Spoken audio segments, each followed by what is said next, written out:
Hello friends, welcome back to my channel. जय श्री कृष्णा। हम सभी जानते हैं कि छल के द्वारा दुर्योधन ने पांडवों का सर्वस्व जुए में जीत लिया। यहाँ तक कि पांडवों ने अपने आप को भी दांव पे लगाकर हार गए और द्रौपदी को भी जुए में हार गए। और द्रौपदी को दुर्योधन ने अपनी जांग पे बैठाने के और सूत पुत्र कर्ण ने उन्हें वेश्या तक कहा। उसके बाद द्रौपदी का चीरहरण हुआ। जब द्रौपदी का चीरहरण विफल हो गया, भगवान श्री कृष्ण ने द्रौपदी की लाज बचाई। जब द्रौपदी उनको श्राप देने जा रही थी, उसी समय माता गांधारी उन्हें रोक लेती है और उन्हें कुछ वर मांगने के लिए धृतराष्ट्र कहती। तो धृतराष्ट्र द्रौपदी कहती है कि मेरे पुत्र पांडव पुत्र जो हैं वह कभी भी दास पुत्र ना कहलाए। और दूसरा वर मांगती है कि उसके पति दासत्व से मुक्त हो जाए। उसके बाद दुर्योधन के मन में यह लालसा रहती कि अगर इंद्रप्रस्थ इन्हें वापस मिल जाएगा तो ये फिर हम फिर इनसे कभी जीत नहीं पाएंगे। तब उन्होंने एक चाल चलते जिसके द्वारा उन लोग जुआ फिर खेला जाता है, जिसमें कि पांडवों को 12 वर्ष का वनवास और 1 वर्ष का अज्ञातवास दिया जाता है। चलिए जानते हैं अज्ञातवास में द्रौपदी का अपमान किसने किया और द्रौपदी ने उसे के लिए क्या प्रतिज्ञा ली। द्रौपदी रानी सुरेषणा की दासी शैलेंद्री के रूप में अपने और अब पांडवों के गुप्त वनवास के दौरान विराट नगर में रही थी। कीचक रानी का भाई और सेनापति था। राजा विराट कमजोर था, इसलिए सारी शक्तियां कीचक के पास थी। घमंडी और दुष्ट राक्षस ने उसे लुभाने की कोशिश की थी। उसने वादा किया था कि वह द्रौपदी को अपनी मुख्य पत्नी बनाने के लिए हर दूसरी पत्नी को छोड़ देगा। उसने पूरी दुनिया की संपत्ति की पेशकश की, लेकिन उसने उसे साथ लेने से मना कर दिया। अगले दिन रानी ने शैलेंद्री को बुलाया और उसे कीचक के महल से माघा लाने को कहा। जैसे ही वह कीचक के सामने पहुंची, उसने शैलेंद्री का हाथ पकड़कर उसे अपनी ओर खींचने की कोशिश की, लेकिन उसने उसे धक्का देकर सभा में भाग आई, जहां राजा विराट अन्य गणमान्य शक्तियों के साथ एकत्र हुए थे। वहां भीम के पास गई और उसे सारी बात बताई।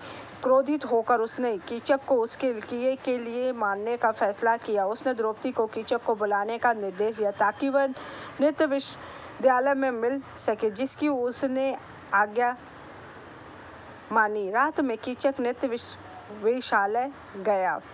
उसने वहां देखा कीचक ने द्रौपदी को अपनी इच्छा बताई। भीम ने शेर की तरह उछलकर अपने शिकार की गर्दन पकड़ ली। उसने कीचक के बाल पकड़कर उसे घसीट लिया और अर्जुन, जो कि उस समय भृंगलला थे, वह तबला बजाते रहे, जिससे कि किसी को भी कीचक की मृत्यु की सूचना ना पड़े। और भीम और कीचक का भयानक द्वंद्व युद्ध होता रहा। रथ से गिरने से घबराए कीचक ने अपना संयम वापस पाया और भीम ने द्वंद्व युद्ध करने के लिए तैयार हो गया। वह एक राजसी शेर की तरह बैल से लड़ रहे थे। 2 किंग कोबरा आपस में उलझे हुए थे और उनके शरीर आपस में उलझे हुए 2 बैल की भांति तैरते हुए एक दूसरे से लड़ रहे थे। भीम और कीचक ने मुट्ठी बांध ली और पहलवानों की तरह एक दूसरे के चारों ओर चक्कर लगाने लगे। भीम अपने प्रतिद्वंदी को ऐसे घुमाता रहा जैसे पेड़ की टहनी को मोड़ रहा हो, लेकिन कीचक बार बार बच रहा था। लेकिन कीचक भीम की ताकत के सामने कुछ नहीं कर सका। आखिरकार उसे रस्सी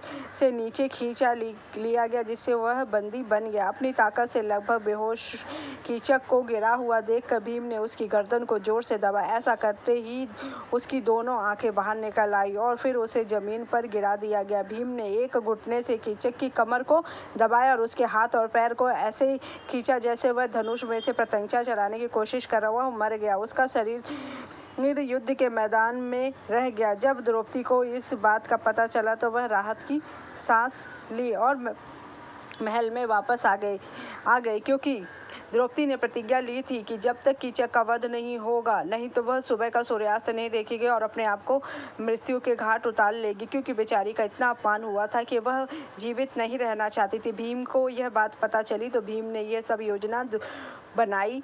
अब कीचक की मृत्यु की खबर हस्तिनापुर में तेजी से फैल गई और दुर्योधन को पता चल गया कि पांडव पास में ही हैं और कीचक का वध भीम के अलावा और कोई कर ही नहीं सकता है, क्योंकि कीचक बहुत शक्तिशाली था। लेकिन भीम के अलावा कीचक का कोई और मार नहीं सकता था, क्योंकि उस समय कुछ ही लोग ऐसे थे जो कीचक को मार सकते थे, जिसमें से बलराम, दुर्योधन, लेकिन दुर्योधन तो वहाँ मौजूद था ही नहीं। महाभारत में बलराम कीचक से अधिक शक्तिशाली थे। Thank you so much. जय